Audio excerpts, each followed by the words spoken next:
안녕하십니까. 오늘은 묘법연화경 제22 총루품에 대해서 설법하겠습니다. 열애실력품이 끝난 뒤 부처님께서는 총루품을 통해서 모든 법화 행자들에게 유통하라는 내용이 들어있는 총루품입니다. 부처님께서 일체 보살들이라는 것은 땅으로부터 솟아온 지용보살과 적화보살들은 보현문수, 야강, 약상, 묘음, 간음 이런 보살님들이 적화보살이고, 지용의 보살은 상행, 무병행, 정행, 알리팽 보살님들이 지용의 보살입니다. 그리고 또 타방세계에 온 보살, 제천, 선신 등 일체 모든 보살들에게 법화경을 광선육부하라고 위임을 하십니다. 그래서 일체 모든 보살들도 세 번을 맹세합니다. 부처님께 법화경을 반드시 광선육부하겠다는 것을 맹세를 합니다. 부처님 앞에서. 그래서 분신 부처님들도 그 자리에 오셨지요. 분신 부처님들과 이제 모든 보살들을 이제 다 본토로 돌려보내고 다보탑도 본래대로 다 돌려놓습니다. 그리고 총무품에 보면 부처님께서 적화보살들에게 부족한 내용이 있습니다. 적화보살들에게 부족한 내용이 시, 교, 리, 희라는 게 있는데, 시라는 것은 부처님께서 중생들에게 법을 보이는 일, 법을 설해서 보이는 일입니다. 시, 보여준다는 뜻이죠. 중생들에게 방편의 가르침, 그래서 방편의 가르침은 생사, 열반, 또 삼성, 또 육도 이런 모든 법을 보여주신 일입니다. 그래서 시, 이것은 적화보살님들에게 부족한 일입니다. 그래서 법을 보이는 일이 중생들에게 방편의 가르침인 생사와 열반과 삼성, 또 육도 등의 법을 보이신 일인 것입니다. 그 다음에 교라는 것은 가르침을 이야기하지요. 가르침은 부처님은 방편을 통해서 무슨 가르침을 하셨나? 악을 버리고 선을 행하도록 적화보살들에게 가르침을 준 것입니다. 그래서 악한 행을 하면 악업을 받고 선을 행하면 선을 받는다, 선업을 받는다, 이런 이야기입니다. 그 다음에 리히다, 시와 교를 통해서 이익되고 기쁘게 해주라. 가르침을 주고 법을 보여주고 그 다음에 이익되게 하고 기쁘게 해주라. 리히입니다. 리히라는 것은 이익되고 기쁘게 해주라는 이 내용은 수행에 따라서 칭찬해주고 중생들에게 기쁘게 해주라. 그래서 중생들에게 부처님의 이 가르침을 방편을 통해서 이익을 설해줌으로써 중생들의 고통에서 인도해서 그 힘든 고통에서 벗어나게 하는 일이다. 그래서 부처님께서 적화보살들에게 부족한 시교리가, 시라는 것은 법을 내보이는 일이고, 그 다음에 가르침을 주는 것은 악을 버리고 선을 행하도록 하고, 이거는 법화경하고는 상관없고 부처님께서 방편법으로, 법화 이전에 방편법으로 적화보살들에게 부족한 시교리입니다. 그래서 법을 내보이서 가르침을 주서 이익되고 기쁘게 중생들을 해주라, 이런 뜻이 있습니다. 그리고 이 총루품은 우리가 어떨 때 집중적으로 수행을 하면 좋으냐 하면 다 법화경 전체가 우리가 오종 수행을 해야 되겠지만은 특히 이 총루라는 것은 부족하는 일이지요. 이 총루품은 우리가 자식이나 또 뭐 후손이나 또 뭐 제자나 또 이런 사람들의 어려움과 또 앞길이 좀 힘들고 그럴 때 또한 우리 손자나 자식들의 장래가 걱정되고 할 때 집중적으로 전법을 하면서 부족한 일이니까, 부처님 심부름하고 부족한 일이니까 걱정될 때 집중적으로 독경하고 사경하고 수행을 하면 이게 어느 정도 해소가 된다고 합니다. 그래서 자식의 장래가 걱정되거나 그럴 때 총무품을 집중적으로 한번 수행을 해보는 것도 괜찮겠습니다. 그 대신에 부족한 일이니까 열심히 전법을 하고 또 법보시를 해서 모든 중생들에게 고통받지 않게끔 하는 일도 중요한 것입니다. 지금 며칠 전부터 우리나라에 온 산들이 지금 불에 타고 난리가 나 있지요. 나라가 구분이 지금 둘로 갈라져서 네 편 내 편 갈라져서 이렇게 난리를 하니까 산들이 산에서 불이 나서 이렇게 걷잡을 수 없이 온 나라가 불길에 타고 있는데 이때 우리 법화행자들은 열심히 법화경 수행해서 불이 부처님께 나라가 안정될 수 있도록 열심히 기도하시고 발언하시고 수행하셔서 전법을 최우선으로 하는 게 가장 중요합니다. 법화경을 많이 전하다 보면 이 불길에 휩싸인 이 우리나라의 이 대한민국이 하루빨리 안정이 돼서 불길에 휩싸인 이 나라를 우리 행자님들이라도 작은 힘이나마 열심히 수행해서 전법해서 보탬이 되기를 바랍니다. 그리고 이제 우리가 법을 수행할 때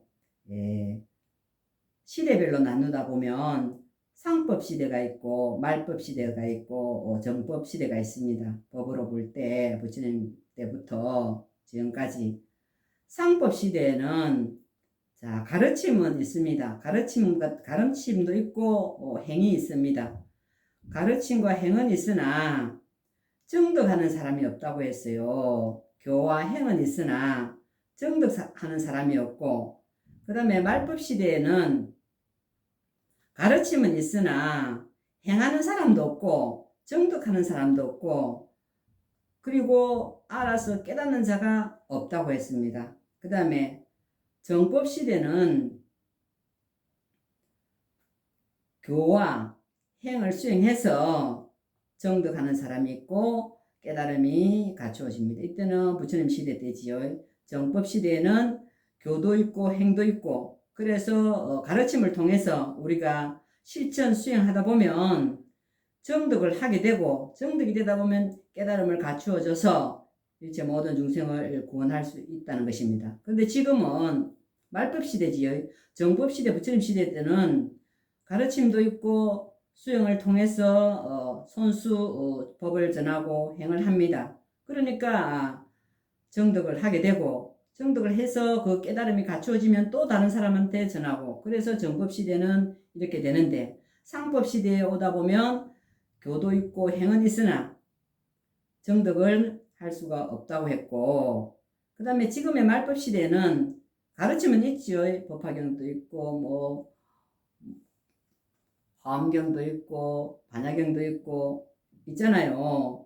있지만은 교는 있지만은 행하는 자가 없다. 부처님처럼 다니면서 법을 전하고 이익되게 해주고 고통받는 중생들을 도와주고 배고픈 자를 위해서 밥을 주고 하는 그런 행을 하지 않기 때문에 정덕이 없습니다. 정덕이 없기 때문에 깨닫지를 못한다고 하는 것입니다. 그래서 정법 시대와 상법 시대와 말법 시대가 다 각자 얻는 게 다르고 수행도 다르고 행도 다르다고 부처님이 나누어 말씀하십니다. 자, 여기 보면 부처님께서 유통할 것을 특별히 총무품에 부촉을 하십니다.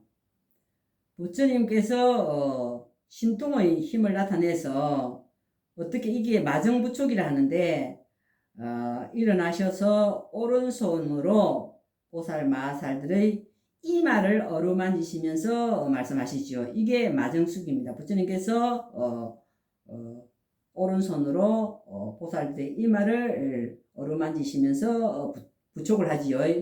내가 한량없는 백천만은 그 오랜 긴 세월 동안에 이 얻기 어려운 높고 바른 깨달음인 부처님의 지혜를 얻었다. 이제 이 얻은 깨달음을 너희들에게 부족하나니 너희들은 반드시 일심으로 이 법을 오래오래 유포하고 널리 펴서 일체 모든 중생들이 이로움이 많게 하라고 마정부촉을 하십니다. 이 마정숙이라고 마정부촉을 하는데 이건 일체 모든 중생들에게 부족을 하신 것입니다. 이렇게 유통할 것을 부족하신 것입니다. 그래서 이게 공부를 열심히 하다 보면 몽중가피로 부처님께서 이 말을 어루만져 주시는 그 마정수기를 몽중가피로 반드시 받을 수 있습니다. 그렇기 때문에 여러 행자님들도 열심히 수행하고 전법을 하다 보면 부처님께서 반드시 이 말을 어루만지시는 그 마정부촉을 받을 수 있습니다. 분명히 이거는 부처님께 마정수기를 받을 수 있다는 것입니다. 그리고 여기에 지금 천재지변이 일어나지요. 산이 불타고 있고 이 난리가 있습니다. 이럴 때 우리가 열심히 수행과 전법을 통해서 부처님의 가피가 있어야 되겠습니다. 그래서 우리가 명암이나 법화경을 전법을 하면 맨 먼저 부처님의 이 지혜를 전법하는 겁니다. 그래서 여기 보면 부처님의 지혜가 있고 열애의 지혜가 있고 자연의 지혜 세 가지 지혜가 있지요. 세 가지 지혜 있는데 부처님의 지혜라는 것은 우리가 명함을 주든지 법화경을 전법하든지 하면 그 중생에게 그 마음자리에 법의 씨앗을 심어주면서 그거는 언젠가는 거기에서 부처님의 지혜를 얻게 되는데 거기에서 반드시 씨앗을 심어 놓으면 싹이 트는 힘입니다. 부처님의 지혜라는 것은 우리들이 우리나라를 비롯해서 다른 나라에도 씨앗을 심지요. 씨앗을 심어 나면 언제가 되든지 반드시 그것은 싹이 트는 힘이 생기는 것입니다. 그게 부처님의 지혜인 것입니다. 그 다음에 열애의 지혜라는 것은 언젠가는 그분들도 우리들에게 법을 전해받은 그분들도 법화경의 수행을 이 생이 아니면 다음 생이라도 반드시 받아지면서 수행을 할 수 있는 것입니다. 그래서 수행을 하게 되면 요새는 세상이 빨라서 빨리 받아들이면 다음 생이 아니라도 현생에서 법을 전했을 때 현생에서 수행을 할 수 있는 그 원력이 될 수도 있습니다.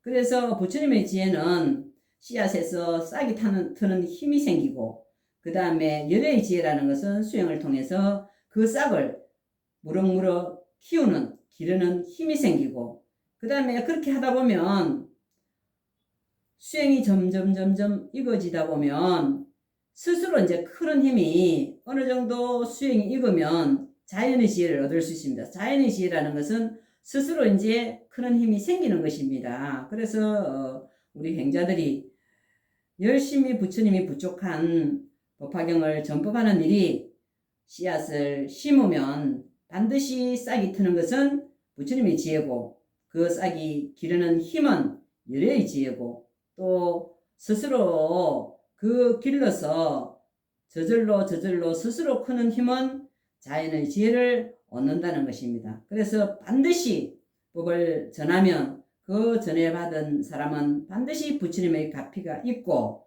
전해준 사람은 물론이요 전해받은 그분들도 기쁜 마음으로 받아들인다면 언젠가는 법화경 수행을 통해서 부처님의 가피가 있는 것입니다. 그래서 부처님께서 뭐라고 하셨냐? 부처님께서는 모든 중생의 시주라 했습니다. 모든 중생들에게 크게 해주는 시주라고 하셨으니까 너희들은 반드시 열애의 법을 따라 배우되 절대로 다른 사람한테 아끼거나 법을 아끼거나 법을 전할 때 인색한 마음을 내지 말라고 신신당부하셨기 때문에 우리들은 이 부처님의 말씀대로 믿고 따르고 반드시 우리는 실천 수행해야 되겠습니다. 그래서 우리가 법과 행자인 우리들이 지금의 이 어려운 난세에 법을 한 사람이라도 전하고 우리가 명함이라도 전하고 전해서 명함을 전하고 법화경을 전하면 절대로 불나는 일이 없다고 했지요. 불이 나는 일이 없어요. 그런데 아직까지 전해지지 못하고 옳게 수행하는 사람이 없고 전법하는 사람이 드물다 보니까 이렇게 나라가 안정이 안 되고 산에서 불이 나고 서로 헐뜯고 싸우고 이러니까 산천초목이 화가 났잖아요 지금. 그래서 너무나 안타까워서 우리 행자들만이라도 열심히 수행해서 법을 전하는데 부처님 부족하신 것을 명심하시고 아낌없이 일체 모든 사람들에게 이 법을 전하고 전해야 되겠습니다. 오늘은 여기까지 총문품에 대해서 설법하였습니다. 행자님들 열심히 전법하시기 바랍니다. 매법연화경